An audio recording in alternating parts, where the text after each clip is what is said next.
नमस्ते, मैं पल्लवी हूं और आप भारत एक नई सोच देख रहे हैं। जम्मू कश्मीर और हरियाणा दोनों के रिजल्ट आ चुके हैं। आप सभी के सामने है कि कैसे जम्मू कश्मीर में कांग्रेस ने बहुत अच्छा प्रदर्शन किया है, लेकिन हरियाणा में मात खा गए हैं। अब जम्मू कश्मीर वाले रिजल्ट को एक्सेप्ट कर रहे हैं, लेकिन हरियाणा वाले चुनाव पर ईवीएम का धोखा बता रहे हैं, लोकतंत्र की हार बता रहे हैं और तंत्र की जीत बता रहे हैं। इस पूरे वीडियो में आपको बताएंगे कि कैसे कांग्रेस जम्मू कश्मीर के जीत को तो एक्सेप्ट करती है, लेकिन हरियाणा के हार पर वो विचार तक करने को राजी नहीं होती और ये कहती है कि हम जो है इलेक्शन कमीशन को नोटिस भेजेंगे, इलेक्शन कमीशन को शिकायत करेंगे, हम ये जो हार है उसको स्वीकार नहीं करेंगे। इस तरीके की चीजें।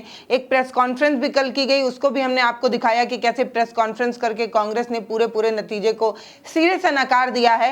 कैसे हार हुई इस पर डिस्कशन करते, जो आंतरिक गुटबाजी रही या जो कमियां रह गई उस पर विचार करके आगे के चुनाव की तरफ बढ़ने की बजाय कांग्रेस ने सीधे सीधे हार को स्वीकार करने से मना कर दिया। इस वीडियो में ये बात करेंगे, लेकिन उससे पहले मैं आपको बताऊंगी कि राहुल गांधी ने इस पूरे नतीजे पर क्या कहा है, वो जम्मू कश्मीर वासियों को क्या कहे, हरियाणा के रिजल्ट पर उन्होंने क्या कहा, इलेक्शन कमीशन को उन्होंने क्या कहा, ये सब मैं आपको बताऊंगी। लेकिन फिर से वही बात आ जाती है ना कि जम्मू कश्मीर का चुनाव जब आप जीतते हैं तो आप ईवीएम को नहीं कोसते, तब आप लोकतंत्र की जीत बताते हैं, और जब आप हरियाणा में हार जाते हैं तो ईवीएम में आपको कमी नजर आ जाती है। तो बिल्कुल वैसे ही बात हो गई ना कि मीठा मीठा गप गप कड़वा कड़वा थू थू, है ना। बाकी राहुल गांधी ने क्या कहा ये सुनते हैं। तो राहुल गांधी ने कहा कि जम्मू कश्मीर के लोगों को तहे दिल से शुक्रिया। प्रदेश में इंडिया की जीत संविधान की जीत है, लोकतांत्रिक स्वाभिमान की जीत है। हम हरियाणा के अप्रत्याशित नतीजे का विश्लेषण कर रहे हैं। अनेक विधानसभा क्षेत्रों से आ रही शिकायतों से चुनाव आयोग को अवगत कराएंगे। यानी कि इन्होंने बताया कि तमाम अलग अलग जगहों से जो शिकायतें आई हैं उसको जो है हम अवगत कराएंगे। और आगे लिखते हैं कि सभी हरियाणा वासियों को उनके समर्थन और हमारे बब्बर शेर कार्यकर्ताओं के अथक परिश्रमों के लिए तहे दिल से धन्यवाद। हक का, सामाजिक और आर्थिक न्याय का, सच्चाई का यह संघर्ष जारी रहेगा। आपकी आवाज़ बुलंद करते रहेंगे। इस तरीके का ट्वीट करके कहीं ना कहीं राहुल गांधी ने कहा कि जो शिकायतें हैं उससे हम इलेक्शन कमीशन को अवगत कराएंगे, ये बताएंगे कि कैसे ईवीएम हैक जैसी चीज़ों का आरोप लगा रही है कांग्रेस। एक लाइव प्रेस कॉन्फ्रेंस की गई थी कांग्रेस की तरफ से कल। इसमें जयराम रमेश के साथ साथ पवन खेड़ा भी थे। बड़े बड़े आरोप लगाए जा रहे थे। बताया जाता था कि 2-4 जगहों से पानीपत और ऐसे 2-4 जगहों से ऐसी ऐसी खबरें आई जिसमें ईवीएम में जो बैटरियां सबसे ज़्यादा चार्ज थी उस पर जो है वो अधिक से अधिक वोट जो है वो बीजेपी की तरफ जा रहे थे, और जो एवरेज चार्ज बैटरियां थी उसमें नॉर्मल नतीजे आ रहे थे। इस तरीके का आरोप लगाकर कहीं ना कहीं ईवीएम पर सवाल जो है वो पवन खेड़ा और जयराम रमेश की तरफ से उठाया गया। वो वीडियो में क्या कहा गया है उसका कुछ पार्ट मैंने कल आपको दिखाया था। अगर आप सुनना चाहें तो ये सुन लीजिए। हरियाणा में चुनाव हुआ जिसके नतीजे बिल्कुल अप्रत्याशित हैं और यहां तक कि यह भी कहेंगे कि अस्वीकार्य हैं।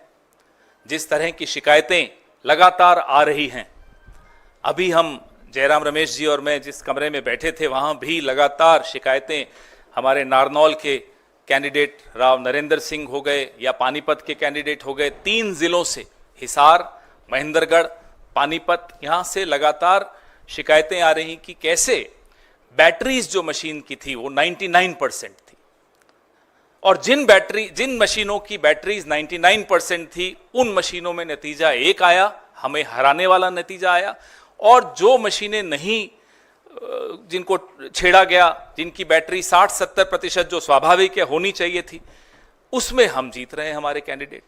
तो हम ये सारी शिकायतें इकट्ठी कर रहे हैं।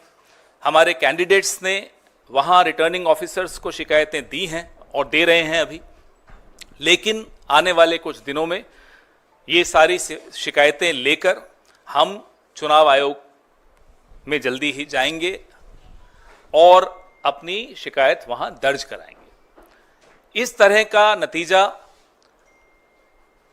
कहीं भी धरातल पे नहीं दिख रहा था। आप लोग भी गए, हम लोग भी गए, सब घूम रहे थे। कोई ये नहीं मान सकता कि हरियाणा में इस तरह का अप्रत्याशित नतीजा आएगा। हम सब अचंभित हैं। ये अगर एक लाइन में इसको कहा जाए तो ये तंत्र की जीत है और लोकतंत्र की हार है। हम इसे स्वीकार नहीं कर सकते। हरियाणा के संदर्भ में हमने चुनाव आयोग से आज दोपहर से लगातार शिकायत कर रहे हैं,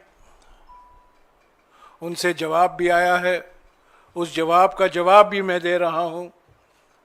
और उसके बाद भी 3 या 4 जिलों से बड़े गंभीर शिकायत आए हैं। वो सब कल या परसों हम चुनाव आयोग के सामने पेश करेंगे। पर मैं फिर से दोहराना चाहता हूं, हरियाणा के चुनाव के नतीजे अप्रत्याशित हैं, आश्चर्यजनक हैं और इसको हम स्वीकार नहीं कर सकते, क्योंकि ये लोकतंत्र की हार हुई है और तंत्र की जीत हुई है। इसके ऊपर मैं आज कुछ नहीं कहूँगा। जब हम सारे शिकायत इकट्ठा करके चुनाव आयोग से समय मांगेंगे, हम उम्मीद करते हैं कि वो समय हमें मिलेगा। कल या परसों तक हम उम्मीद करते हैं कि हम चुनाव आयोग के सामने एक विस्तार से, जो अलग अलग ज़िलों से, अलग अलग असेंबली कंस्टिट्यूएंसी से शिकायतें आई हैं, कुछ आज हमने इलेक्शंस कमीशन के सामने रखा था, पर और भी हैं और बड़े गंभीर मुद्दे हैं ईवीएम को लेकर।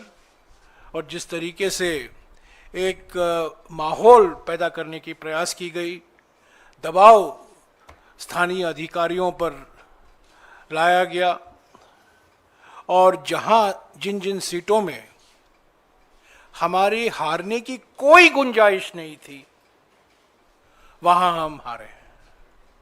मैं समझता हूं ये नतीजा लोक भावना के खिलाफ है, जो जमीनी हकीकत है, और सभी ने ये हकीकत को महसूस किया है। ये नतीजा उसके खिलाफ जाता है।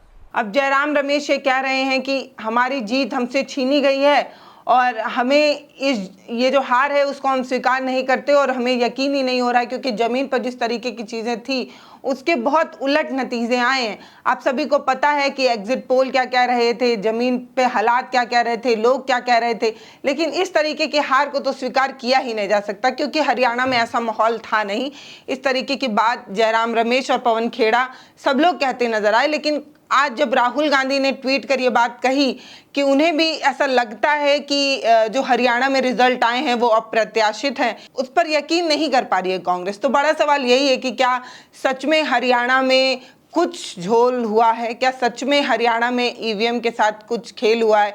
हर बार जब चुनाव हार जाते हैं तब ईवीएम पर सवाल खड़ा करते हैं, ऐसा लोग कहने वाले आरोप लगा रहे हैं, कह रहे हैं कि जब जीत जाते हैं तब नहीं बोलते हैं और जब हार जाते हैं तब ये लोग आरोप लगाने लगते हैं और कहते हैं कि देख लो भैया ईवीएम जो है वो हैक हो गया है, ईवीएम के साथ खेला कर दिया गया है।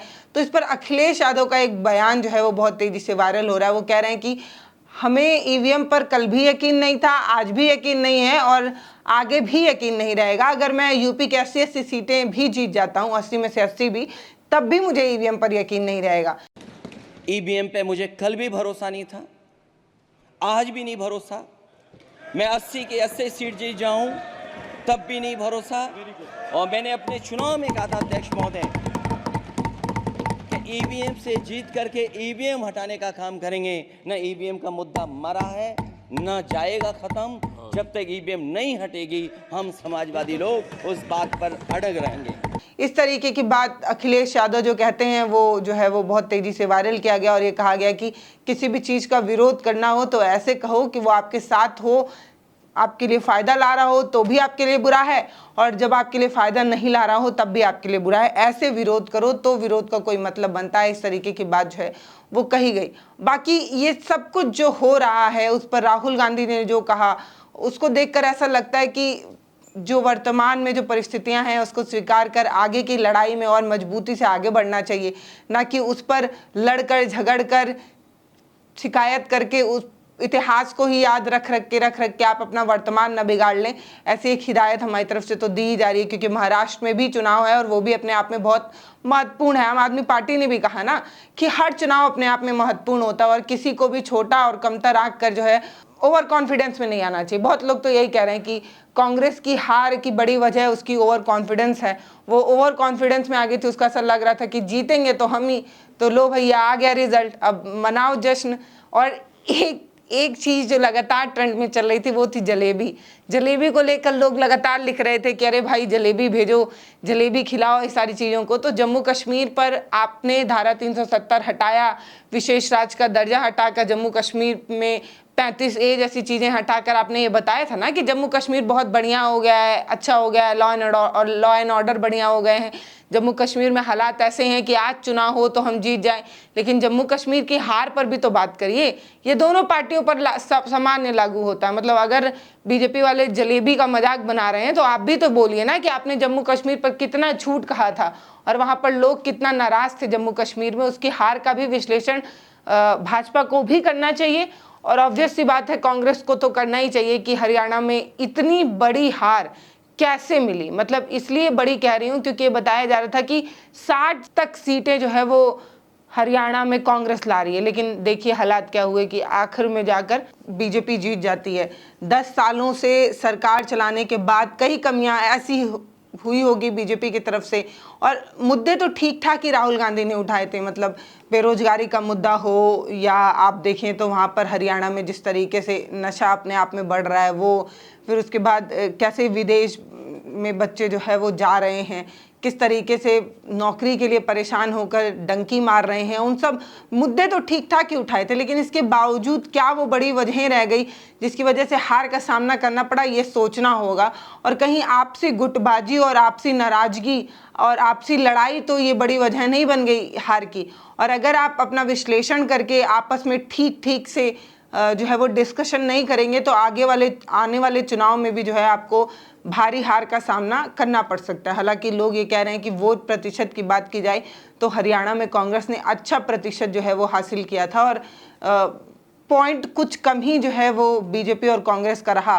तो अगर आम आदमी पार्टी से अलायंस की होती, क्योंकि आम आदमी पार्टी का भी 0.68 या 98 कुछ ऐसे परसेंटेज आया है, तो अगर आम आदमी पार्टी का कांग्रेस से अलायंस रहा होता तो मुझे लगता है, लोगों का ये कहना है कि मुझे लगता है कि क्या बोलते हैं जीत जाती कांग्रेस, क्योंकि दोनों का वोट प्रतिशत लगभग जो है वो बराबर है, 49 लमसम कुछ ऐसा। प्रदर्शन तो कांग्रेस ने ठीक ठाक किया, लेकिन क्या वो बड़ी वजह है, इस पर मंथन करने की बहुत ज़रूरत है। और आज इस समय मुझे लगता है कांग्रेस को बैठकर इस पर डिस्कस करना चाहिए कि सैलजा और हुड्डा की लड़ाई में कहीं हरियाणा के रण में बीजेपी जीत गई और कांग्रेस को हार का सामना करना पड़ा, रण में हार का सामना आपसी कलेश था, या क्या बड़ी वजह थी, इस पर डिस्कशन करना चाहिए। बाकी आपको क्या लगता है वो आप हमें कमेंट सेक्शन में लिखकर ज़रूर बता सकते हैं।